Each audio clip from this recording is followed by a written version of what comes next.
So this morning I tweeted that I will not stop doing what I'm doing until the EU is abolished and until Ursula von der Leyen is in jail, where I think that she belongs.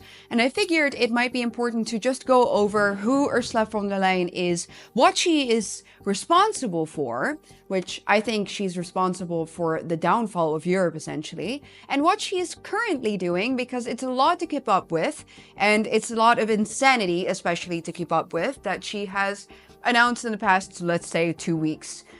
To get back to basics, Ursula von der Leyen is the president of the European Commission, which is the executive body of the EU. It's the most powerful body of the EU, and it's an unelected body. So Ursula von der Leyen was never directly chosen by us, the people. We never voted for her.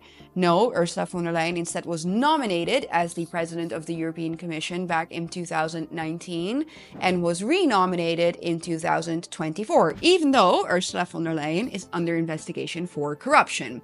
Let me get back to that in a second. What is Ursula von der Leyen known for? Well, to start off with, she is known for the EU Green Deal. So all of the climate madness, the net zero insanity, the strangulation of our economy and of our farmers, that is Ursula von der Leyen. She's also known for the EU Migration Pact, so the replacement politics that have been central to European decision-making, the fact that we are being replaced in our own home countries, that Europe no longer looks like Europe, and that we are increasingly unsafe. That is Ursula von der Leyen. Then, like I said, the corruption scandal during COVID, Ursula von der Leyen single-handedly closed a deal with the CEO of Pfizer, whom her husband actually works very closely with because he has a company that specializes in creating vaccines for, yes, you guessed it, Pfizer. And Ursula von der Leyen closed a 35 billion euro deal with the CEO of Pfizer via text messages. Text messages that we have never seen up until this day, even though it's been requested multiple times that she discloses them. Emails, Hillary Clinton, text messages, Ursula von der Leyen. Potato, potato, essentially. What else is she known for? Of course, the fact that she is willing, or seems to even want to, drag us all into World War III by saying that she will continue to support Ukraine with our taxpayers' money, of course, no matter what. So what has Ursula von der Leyen announced in the past, let's just say 2 weeks? 1. The Rearm Europe plan, which is ultimately the idea to allocate 800 billion euros to a European defense fund, which, of course, indirectly or even directly, will go all directly to Ukraine.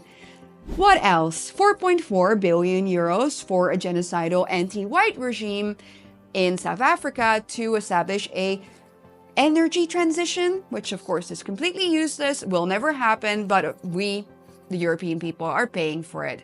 What else? She has been interfering in, of course, Romanian elections. That is Ursula von der Leyen as well. And last but not least, she has said that she will soon launch a plan that will allow the EU to access our private savings and use our private savings for European investments. Yep. That's Ursula von der Leyen.